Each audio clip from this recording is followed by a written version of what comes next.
Midas Motion Pictures presenta. Bienvenidos a Postales, un podcast de crónicas de viajes, anécdotas graciosas, tristes, románticas y todas aquellas que ocurren al viajar. Soy Sergio Tapias y esta es una nueva postal.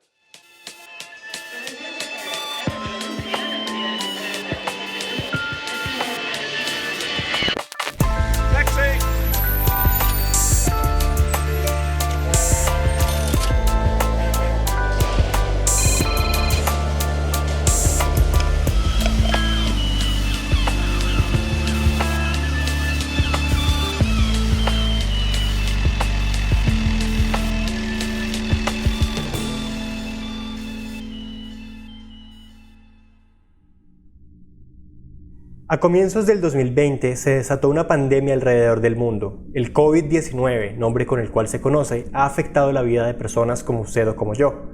A pesar del distanciamiento social, Postales se ha tomado la tarea de acercar estas historias y presentarlas en este episodio. En esta oportunidad continuaremos narrando las historias de Nicolás, Gloria, Luis Manuel y conoceremos la historia de Evelyn. Nicolás, 36 años, argentino, atrapado en Ecuador. Hola, ¿cómo están? Bueno, mi nombre es Nicolás, soy de Argentina. Les había contado la última vez mi situación con respecto al coronavirus y al tema de los viajes y las fronteras. El mismo día que yo les conté por última vez lo que estaba pasando fue que me habían cancelado un vuelo por parte de Copa Airlines.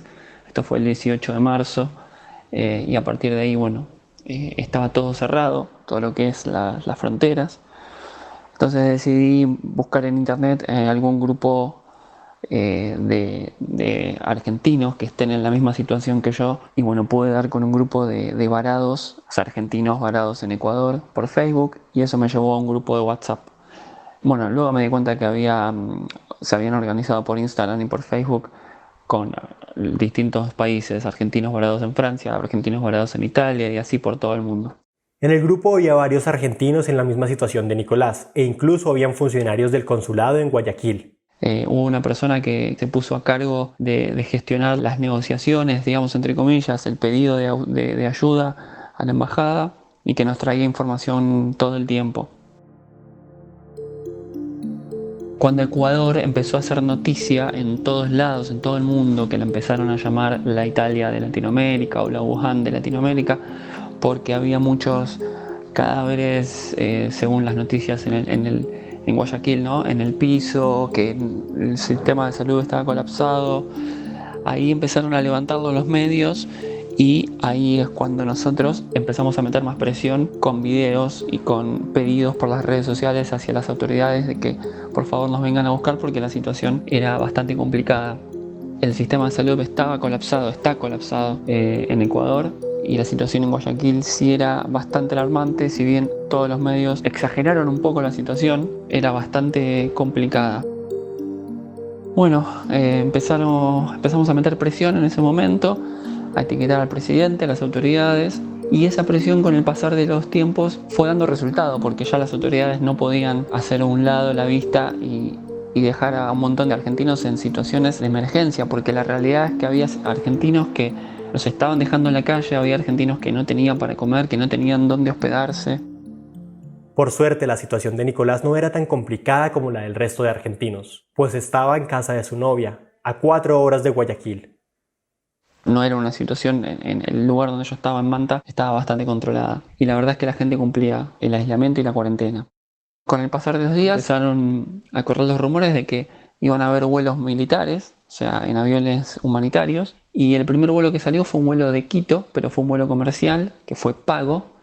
No fue un vuelo de repatriación, sino que fue un vuelo pago, que aquellos argentinos que estaban en Quito, que si bien era complicada, pero no tanto como Guayaquil, y todos los argentinos que estaban ahí y podían pagarlo, decidieron irse, pagaron $500 más 30% que hay en Argentina de un impuesto por las compras en el exterior, con tarjeta en dólares, y muchos argentinos se fueron en ese vuelo.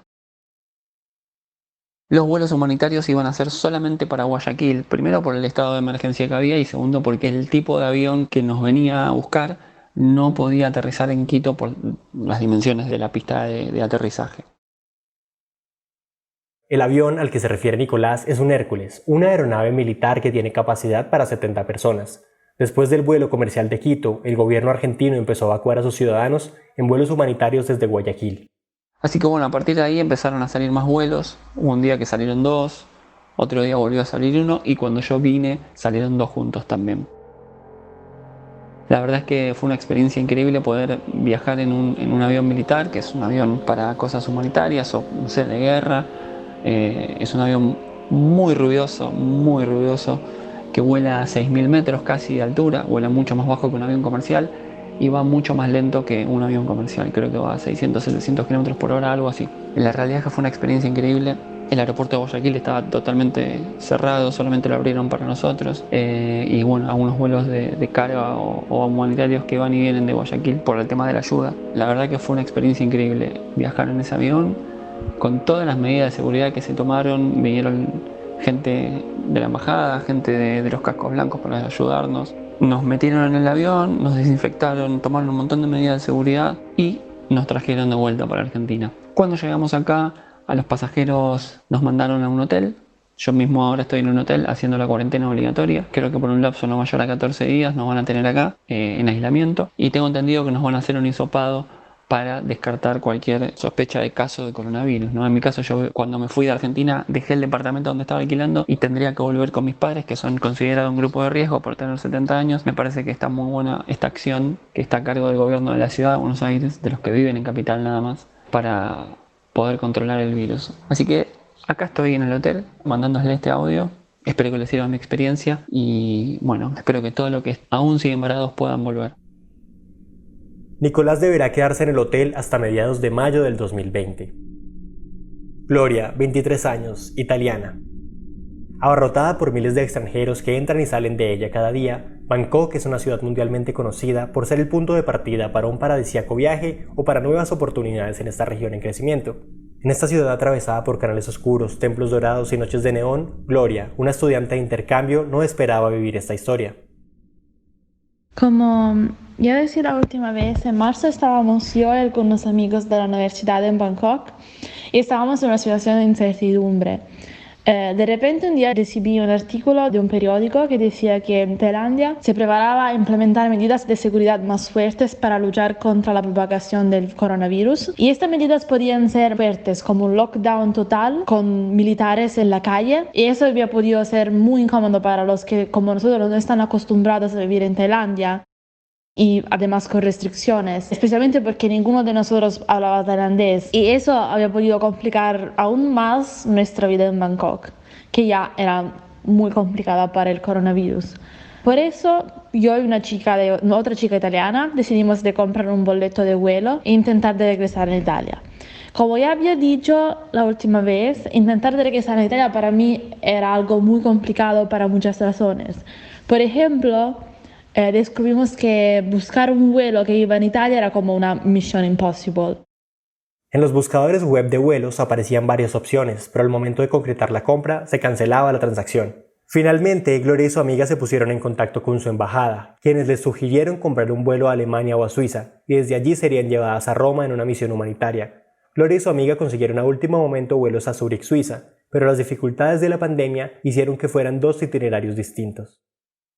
Nuestro vuelo salía el 31 de marzo de Bangkok y la embajada nos dijo de que no podíamos estar tan tranquilas porque la aerolínea Thai Airways estaba cancelando todos los vuelos desde el 1 de abril y muchos de los que salían antes. Y nosotros salíamos el 31 de marzo, entonces el día antes. Eso es lo que pasó a mi compañera de piso que había comprado un vuelo para el 1 de abril, fue cancelado completamente y ella hubo que comprar un nuevo vuelo y gastó una cantidad de dinero impresionante porque esos vuelos eran mucho más caros de lo que cuestan en situaciones normales. Entonces vivimos como una semana con mucha ansiedad, pero afortunadamente el día de nuestro vuelo llegó y nos dijeron que sí, el vuelo iba a salir y que era uno de los últimos 2 que salían del aeropuerto de Bangkok. Por eso éramos súper fortunadas. En el avión había un montón de gente y cuando llegamos a nuestro destino, el aeropuerto de Zúrich, nos dijeron que podíamos salir solo en grupo de 5 personas por vez y en el avión estaban como 300 personas. Por eso tomamos mucho tiempo para salir del avión, porque yo y mi amiga también éramos sentadas como en las últimas filas. En el aeropuerto suizo nos dimos cuenta que la situación en Europa era mucho más diferente que la de Tailandia, porque por ejemplo allá nosotros seguíamos pudiendo salir para ordenar comida para llevar, pero en Suiza solo los supermercados seguían abiertos mientras todas las tiendas estaban completamente cerradas, no había nada abierto. Yo y mi amiga pasamos una noche en un hotel cerca del aeropuerto y el día siguiente teníamos que tomar nuestro vuelo para Roma. Esta vez el avión era casi vacío y como que éramos tan poquitos nos pusieron una persona en cada fila. Cuando llegamos yo y mi amiga nos separamos porque ella era de Roma y yo soy originaria del sur de Italia y en un pueblito muy chiquito, lejos de todo. Completamente perdido en cualquier mapa, Paravita es un pequeño pueblo en cuyas calles de color ocre vive la familia de Gloria. Para llegar allí, Gloria debía tomar 2 trenes. Llegar a Italia fue un shock. La situación era mucho más diferente que en Tailandia porque, como muchas personas ya saben, la Italia fue uno de los países donde el coronavirus llegó más fuerte. Entonces la situación era más diferente que en Suiza y en Tailandia. Aquí en Italia sigue la regla que solo puede salir para necesidad de vida o de muerte y con la llaman autocertificación, que dice la razón por qué estás saliendo de tu casa. La policía tiene un poder inmenso y puede hacer multas y hasta reportarte si piensan que tu razón no es válida. Y básicamente tú sales de tu casa sin razón válida, en Italia puedes arriesgar de acabar en la cárcel. Lo que pasa pero es que muchas veces la policía se siente demasiado potente y puede decidir para ti que tu razón no es válida. No importa lo que estás haciendo. Por ejemplo, lo que pasó es que en la estación de trenes de Roma me pasó ver a la policía pegar a un chico de color y todavía no sé la razón. Él simplemente se había acercado y un minuto después estaba en el suelo con la policía intentando detenerlo. Y además conmigo otras personas fueron muy groseros. No me pegaron y por eso imagino que no deberían lamentarme, pero casi me hicieron perder el único tren para el sur porque insistían que mis documentos, mi autocertificación no estaba llenada bien. Pero su certificación estaba bien diligenciada y el percance con la policía podía hacer que perdiera el último tren al sur. A los agentes no les importaba que estuviera recién llegada al país y tras discutir un largo rato la dejaron subir al tren. Una vez que tomé mi asiento, pero empecé lentamente a sentirme como muy extraña, como si estaba más y más enferma. Pero en ese momento no le di mucho caso, porque me pensaba que solo era como estrés y para el viaje muy largo y pesado que ya había tenido y para el estrés de la policía y todo eso. Cuando llegué a mi pueblito no podía estar con mis padres porque tenía que hacer 2 semanas de aislamiento y por eso me fui en la casa de una tía. Ella vive en otro lugar y por eso me podía quedar allá para hacer mi cuarentena de 2 semanas.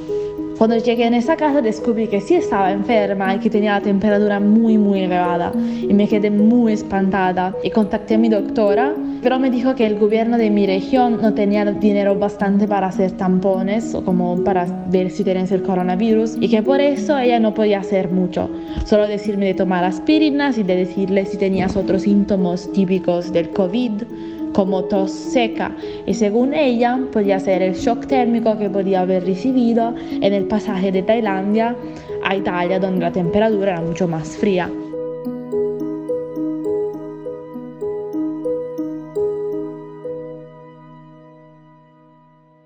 Afortunadamente ella tenía razón, la fiebre pasó en algunos días y no tuve otros síntomas y por eso hace 2 semanas me dejaron pasar a la casa de mis padres, donde no vivía desde como 5 años y ahora mismo sigo aquí sin saber lo que voy a hacer en el futuro.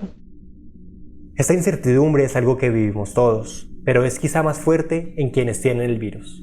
La última vez que hablamos con Luis Manuel estaba hospitalizado en una clínica de la Ciudad de México. Soy un profesor español que fue a México contratado por una universidad para vivir allí, para trabajar allí y lamentablemente cuando llegué pues di positivo en COVID, me hospitalizaron. Los primeros días los pasé digamos con síntomas más graves y ya cuando empecé a estar bien pues la realidad era que en el hospital pues ya me querían dar de alta. Lo que ocurrió fue que no me pudieron dar porque querían, entre otras cosas, querían tenerme controlado y tampoco tenía un sitio al que ir. Así que afortunadamente la universidad pues se hizo cargo de todos mis gastos en el hospital y durante mi estancia, durante mi hospitalización, me hicieron 3 PCR. Las 2 primeras dieron positivo y la tercera PCR di negativo. Después de dar negativo al fin en el hospital y sabiendo que no corría riesgo de recaída, pues me llevaron a un hotel a la espera de que se solucionaran mis trámites de contratación. La realidad que viví en el hotel fue, si cabe, más frustrante que en el hospital, porque en el hospital en cierto modo vivía en una burbuja, no sabía bien cómo estaba siendo el exterior, pero claro, cuando salí al hotel yo lo llamaba el hotel fantasma, porque yo era de los pocos huéspedes y no el único que había alojado. Solo salía de mi habitación los primeros días para el desayuno del hotel. Con los días se fueron tomando medidas más extremas, pues ya nos traían la comida directamente a la habitación. Evidentemente no podíamos usar las zonas comunes. Lo poquito que salí para hacer alguna compra, los primeros días vi que, aunque los lugares estaban menos frecuentados por donde yo iba a comprar, los centros comerciales, pero poquito a poco pues se iba notando la realidad a la que se iba enfrentando México, ¿no? Y que cada vez se iban tomando más medidas. Yo me sentía ciertamente impotente allí porque estaba a la espera de que se solucionaran mis trámites migratorios, pero poquito a poco pues la actividad del Instituto de Migración pues se fue paralizando cada vez más. Como no podía hacer el trámite de su residencia, la universidad donde iba a ejercer como profesor le dijo a Luis Manuel que su contratación sería aplazada hasta que se superara esta crisis. Me llegué a encontrar en un limbo en el que si me quedaba en México no tenía casa porque al hotel lo iban a cerrar, no tenía trabajo, no me podían dar de alta y no se sabía lo que iba a pasar. Y por otra parte, ya se iban a cortar los vuelos, la conexión México-Madrid, con lo cual empecé a mirar vuelos y recuerdo que la última semana solo había un vuelo directo de Iberia porque claro, el consulado y la embajada me llamaban constantemente para hacerme seguimiento, pero en cuestión de traslado, pues mientras hubiera vuelos no me iban a apoyar de otra manera, ¿no? Pero claro, los vuelos de Iberia costaban 1.000 euros de México a Madrid, cuando lo normal es que la ida y la vuelta te salga incluso por mucho menos juntos, ¿no? Así que me fui en el último vuelo directo de Aeroméxico, que lo conseguí por un poco más barato, pero claro, cuando llegué al aeropuerto de Ciudad de México, había muchísimas medidas, había muchísimas medidas, pasé muchos controles. La compañía insistía mucho en la distancia de seguridad, pero claro, me encontré con que luego nos meten en el avión y nos meten, como yo digo, como sardinas en lata. No había ni un espacio libre, ni distancia de seguridad, todos los asientos estaban ocupados. Es cierto que se tomaran las medidas oportunas higiénicas como mascarilla, gel antibacterial, ¿no? Nos informaron de otras recomendaciones, pero es verdad que a nivel de distancia de seguridad, pues nada de nada. Cuando llegué a Madrid, la verdad que la realidad fue un jarro de agua fría, porque llegar a Madrid, primero el aeropuerto de Madrid estaba completamente desértico, llegar a la ciudad en la que había y sigue habiendo medidas mucho más estrictas que en México, pero muchísimo más. Entonces, pues ver la cruda realidad de Madrid también me hizo sentir mucho peor, mucho más frustrado, ¿no? Llegar a mi casa aquí en Madrid, que ya estaba vacía porque la iba a dejar sin nada, pues tampoco era el hecho de poder llegar a un hogar, tampoco consideré prudente el irme a Granada, que es de donde yo soy, ¿no? Yo vivo como a 400 kilómetros de mi familia, tampoco sabía si iba a resultar difícil porque no había conexión y a día de hoy todavía no he visto a mi familia porque no se permiten los movimientos interprovinciales. De momento no podemos salir de nuestras provincias, con lo cual pues estoy a la espera de que cambien las medidas. Actualmente se ha anunciado un plan de desescalada, ¿no? Y en función de, hay como diferentes niveles, en función de cómo se vaya desarrollando, ¿no? Pues irán siendo más o menos aperturistas con el desbloqueamiento, ¿no? De todas las medidas. A nivel personal, la verdad que me encuentro bastante frustrado, bastante impotente, ¿no? Pues aquí hay cero perspectiva laboral, no se sabe cómo va a ser el modelo de trabajo, tampoco, no se sabe. Estoy buscando ofertas de trabajo, ¿no? Aquí en mi ciudad, en mi país, pero está todo paralizado. La realidad de volver a México también es incierta porque tampoco me han asegurado 100% que se vaya a retomar porque no se sabe cómo van a estar las cosas luego, así que bueno. Sin embargo, aún hay muchas personas atrapadas y no todos los gobiernos están haciendo vuelos humanitarios, o al menos no a todos los países. En México hay más de 300 estudiantes colombianos que habían ido a hacer un intercambio académico y aún no han podido regresar a casa. Evelyn, 33 años, colombiana. Mi nombre es Evelyn Leguía, soy estudiante de intercambio en México en la Universidad Autónoma de Puebla. En enero de este año me embarqué en este gran sueño de viajar aquí a México. Todo marchaba bien, la universidad, mi economía, pero siempre con esa tristeza de haber dejado a los míos por estos 5 meses de periodo académico, dejar solo a mi esposo Jefferson en Bogotá. Pasan los días, se corren rumores de un virus que ataca a China. Tranquilos, eso no va a llegar acá tan lejos, decían. Pero llega febrero y se dan noticias de contagios de COVID-19 en países de Latinoamérica. En países de Europa ya es un hecho. Hay que tomar medidas de aislamiento para evitar la propagación. En Colombia se presenta el primer caso confirmado en el país. Una mujer de 19 años proveniente de Milán, Italia. Lo que enciende la alerta. Y a partir del 24 de marzo se decreta la cuarentena obligatoria en todo el territorio nacional. Posteriormente se toma la decisión del cierre del aeropuerto. ¿Ahora qué voy a hacer? ¿Cómo voy a regresar? ¿Lo cerrarán por mucho tiempo? Esas eran mis preguntas. No sabía qué iba a pasar conmigo. En México ya estábamos en cuarentena voluntaria. Las clases las vemos de manera virtual. El encierro y mi incierto regreso me deprime. Paso días enteros llorando. Y luego la noticia. Mi vuelo de regreso es cancelado. Se forma un grupo de WhatsApp de los estudiantes colombianos en México. Yo entro al grupo a comienzos de abril. Empezamos a generar presión al gobierno colombiano por medio de redes sociales, correos, medios de televisión, pero al día de hoy, 27 de abril, no tenemos una respuesta concreta sobre nuestro caso. Empieza a escasear el dinero y por ende la alimentación. Nuestras familias en Colombia, debido a la contingencia, no están saliendo de casa a trabajar y ya no tienen cómo seguir mandándonos dinero. No sé qué va a pasar con nosotros. No sé hasta cuándo recibiremos unas buenas noticias. Le agradezco a mi esposo porque me da el ánimo para no entrar en depresión. Porque pienso mucho en cómo vamos a hacer si no regreso pronto. A él le terminaron su contrato de trabajo a finales de marzo. ¿Qué vamos a hacer? ¿Cómo podré regresar a mi país? Son las preguntas con las que me levanto cada mañana. Esta es mi historia en medio de COVID-19. En estos tiempos inciertos, donde el futuro de muchísimas personas alrededor del mundo se ha tornado incierto de manera repentina, hemos descubierto, escuchando a Gloria, a Nicolás, a Evelyn y a Luis Manuel, que cada historia, cada postal, son solo fracciones de esta nueva cotidianidad. Fracciones que están destinadas a ser increíbles anécdotas. Pueden encontrarnos en Instagram y Twitter como @postalespot. El diseño sonoro y la música son de Ariel Sosa. El guión fue coescrito por mí y Dan Gamboa. El resto del equipo de Postales está formado por Daniel Arango, Ketrin Zuchowski, Juan Camilo Zapata y Arturo Ladino. Soy Sergio Tapias y hasta la próxima postal.